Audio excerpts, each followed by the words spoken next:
This is called stillness. So you just went to the dark side of the moon, I suppose, and it was okay. We're still alive. The good, the bad, and the ugly, we've seen them all.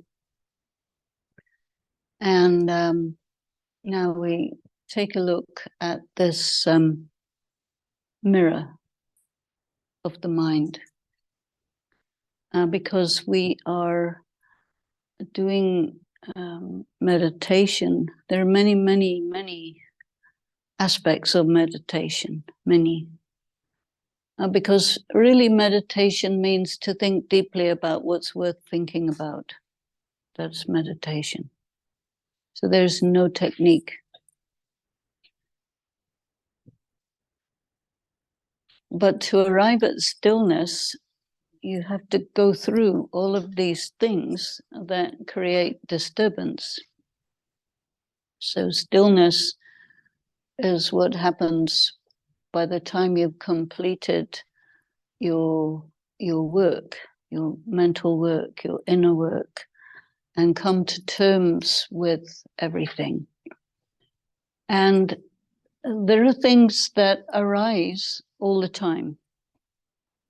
And so because they arise all the time, you have to again and again meditate, because more and more things come that are worth thinking about, that need to be thought about. And together with that, there is also study.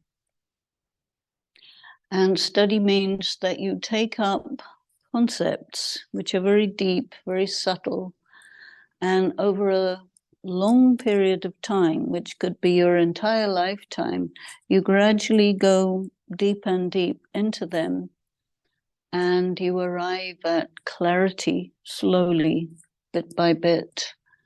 And every time you study something, you need to sit down with it and ponder upon it. And we develop a system of circular thinking, where you take a piece of information and you go around and around and around until you arrive at the seed of that idea, the origin of that idea. And this is what brings you to stillness. A stillness doesn't come by turning off the noise. It doesn't come by stopping the mind. There are many people who try that, but it creates tension. And so effectively, it doesn't really work because these techniques, they are actually physical methods. But meditation is spiritual. The soul ponders upon its own self. The soul makes contact with the divine source and draws power. But you can't do that when there's interference, because imagine if you have a laser beam and you want to point it at a far distant star. It's quite difficult because it's very far. And to hold it steady on that star, you have to be very still.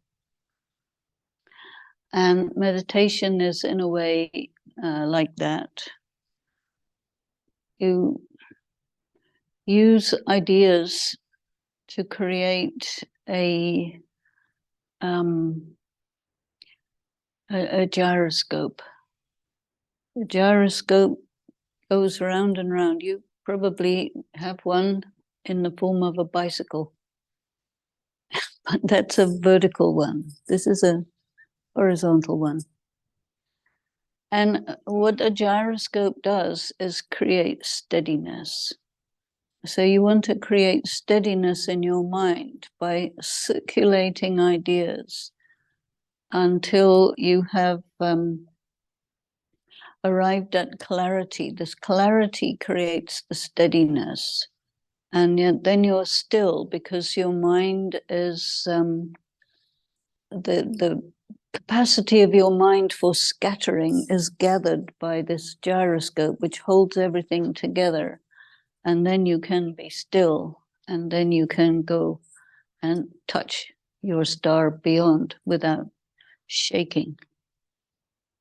And so your study covers many, many, many, many points, because you never meditate the same way twice. So you need millions of points because you meditate many times. Your meditation is best when it's fresh, new.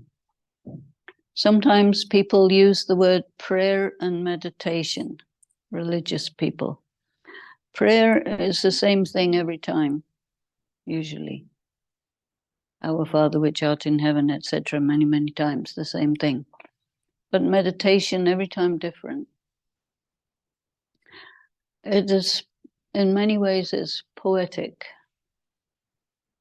because you're taking the essence of ideas which have very deep meaning. And by rotating those ideas in your mind, you capture the meaning which is sufficiently interesting for your mind to hold steady on it. And then you can connect with that higher source. And then when you're connected, current passes through. And you can be held steady on something which is so attractive to you that you are compelled to stay there. And so the ideas that you work with are ideas that have very deep meaning. And the deeper you go, the more you are drawn by that meaning, because it takes you close to yourself, and it takes you close to your source, and then you hold steady on that, because a point comes when it moves from your head to your heart. And when your heart is holding something which is your heart's desire, then you can stay steady with that, because that is your love.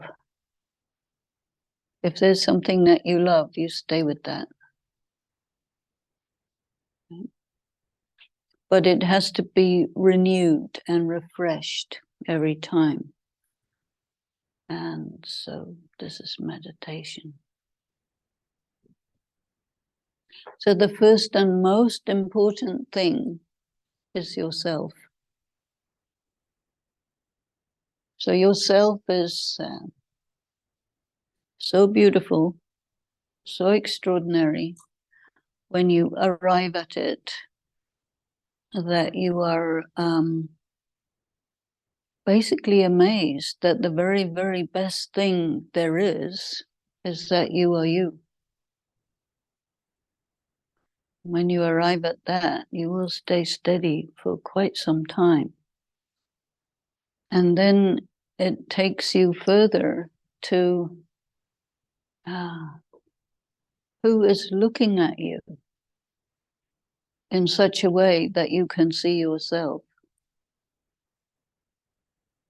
And that is the one who knows you, which is not a human being. There is an intelligence beyond that knows you, and that enables you to see yourself and see who is seeing you, because you can only see yourself when someone sees you and reflects you to yourself. It works like that. Then you hold steady and you be still. Approach this from 1,000 different angles, and you gain greater depth of this. And eventually you become really aware that there's basically, you are the center of the universe for you.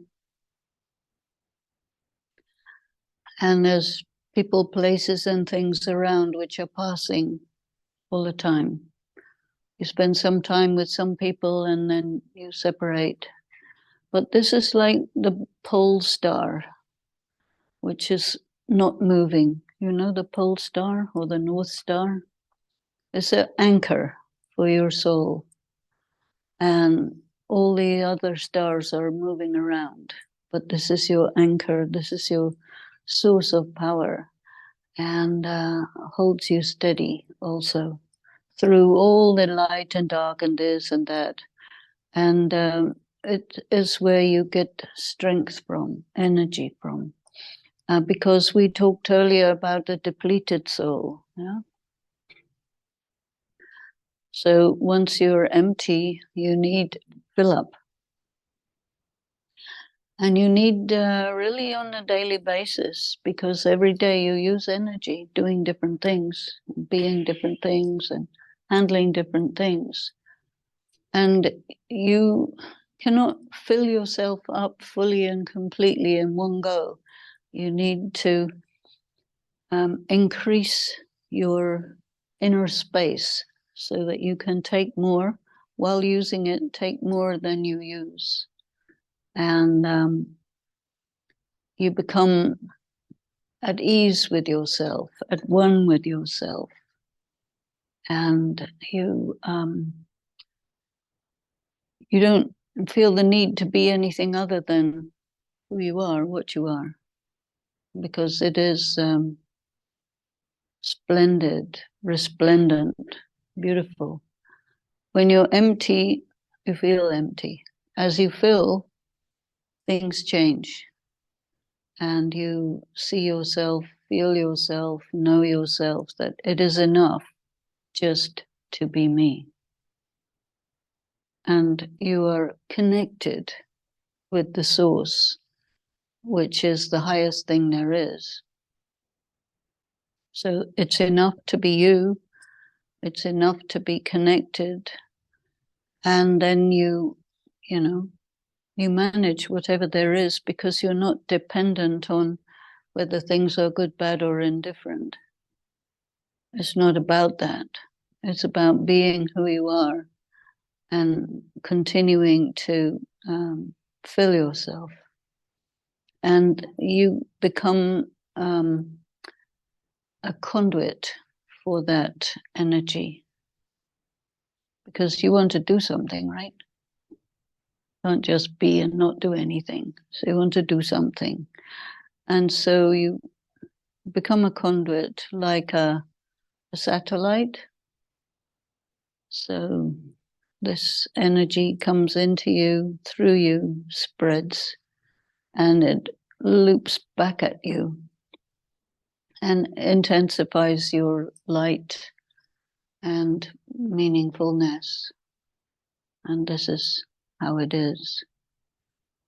And so the process of meditation is a process of working with the ideas that make this happen. We talked about some of them, like the idea of being eternal.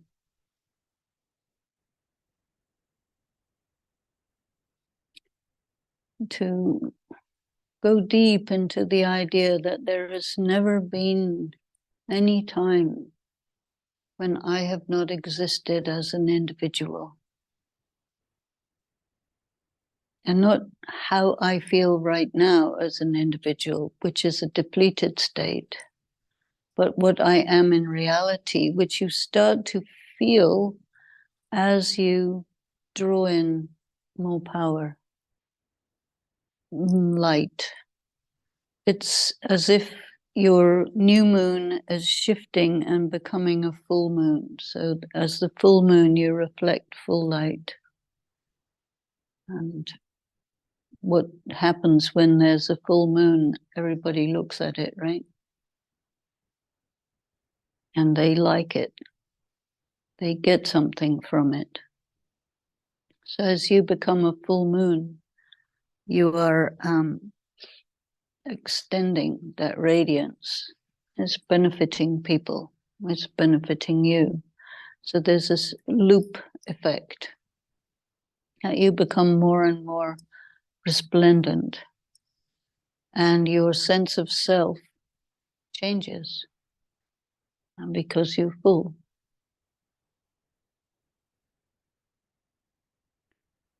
If there is something to suffer about,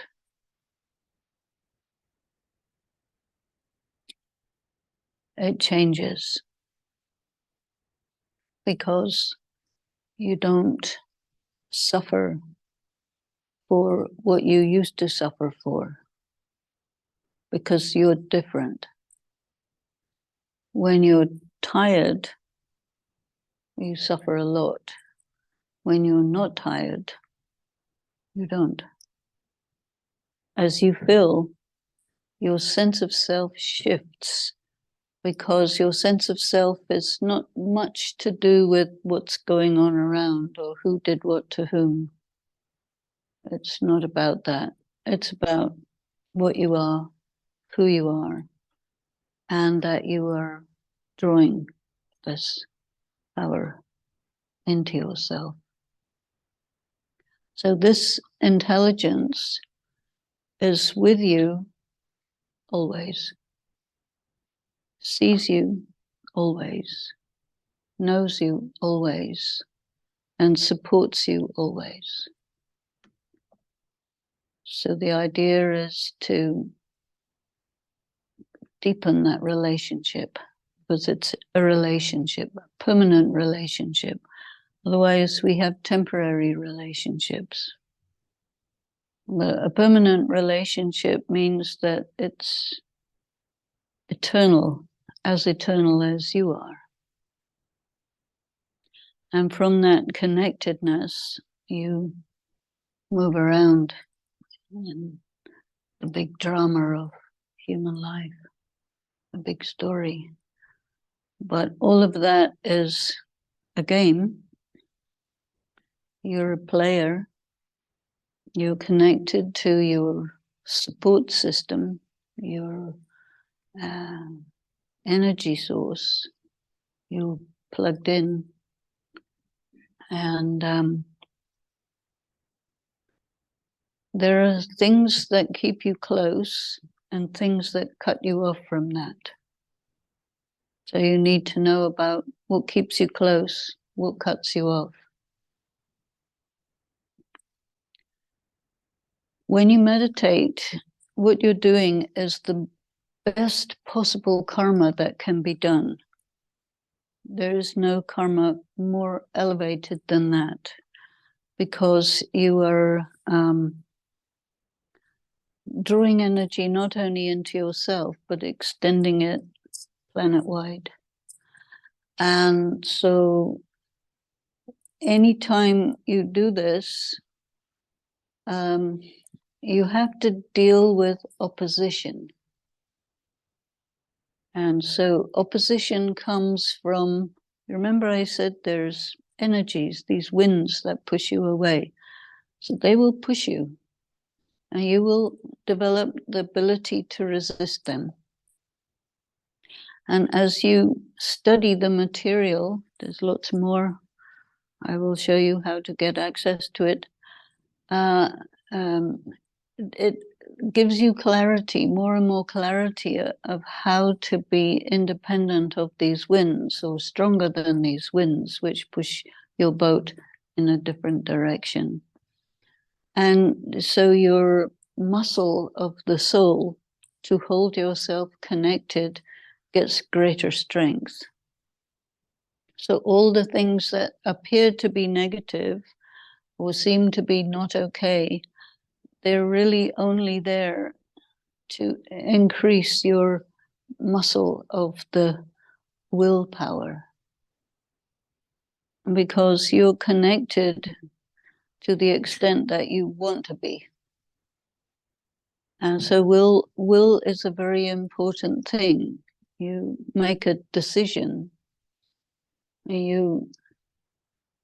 From time to time, you experience a very, very powerful sense of connectedness, but not all the time, because the powerful sense of connectedness is a peak experience.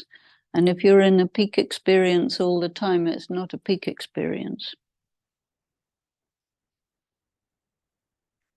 Perfume is a good example. When you first smell the perfume, you smell it. It's still there, but you stop smelling it after a while. This is like that. And throwing more perfume on doesn't actually enable you to smell it more. But smelling the perfume once lets you know that it's there. And when you smell the fragrance, that's like a peak experience.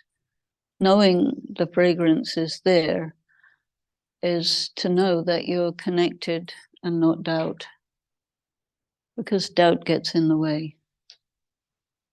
And yet you say, oh, I want to experience this a lot. And yet it's a peak experience. So that means you have to do certain work to get up. And there will be times when you come down in terms of experience, not in terms of connectedness. You'll be connected, but your experience is up and down, because without that, you can't get any peaks. It's like that. A human likes peaks all the time, but you can't have a peak without a valley. It doesn't exist. And so you come to terms with these peaks and valleys, and then you see you have a mountain range with many peaks and many valleys. You take the whole mountain range, and you become aware that, yeah, I am with that, whether I feel it or not, whether I see it or not, whether I experience it or not. That becomes knowing. It's a very good. And because then you learn to be steady and stable with your gyroscope, independent of how you feel. So knowing is actually more reliable than feeling, because feeling is by nature up and down. And in meditation, you grasp this sense that it's not about feeling it.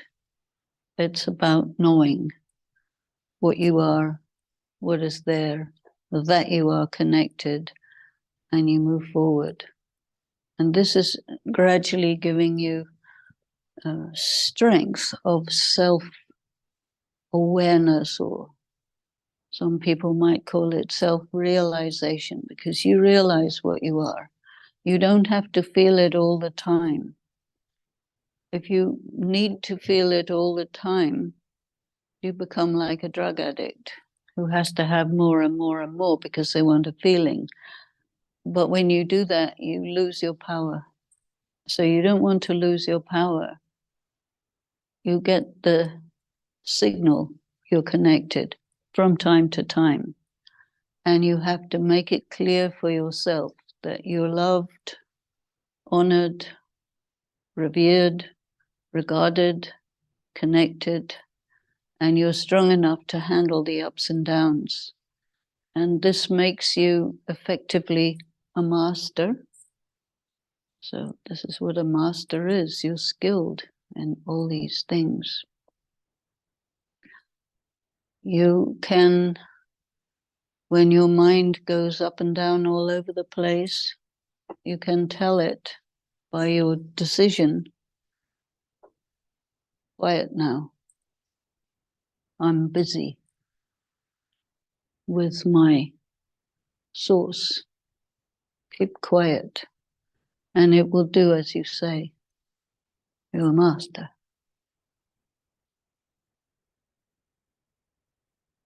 Does that make sense?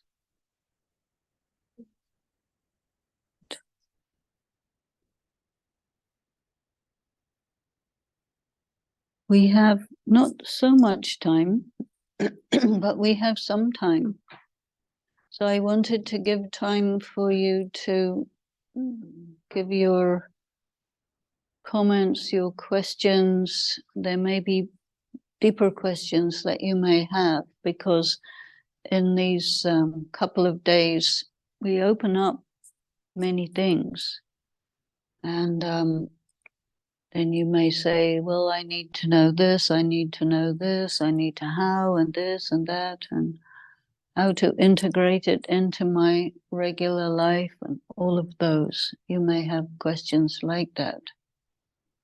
And these meditation videos are pleasant, but they're not really meditation.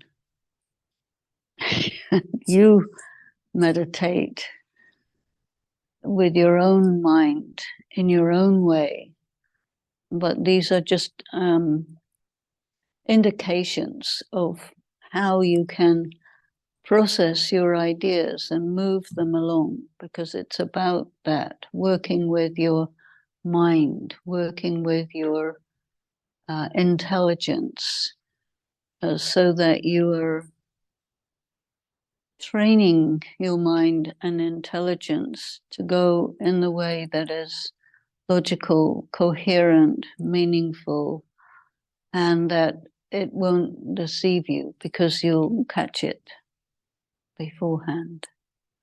You become a master of your mind.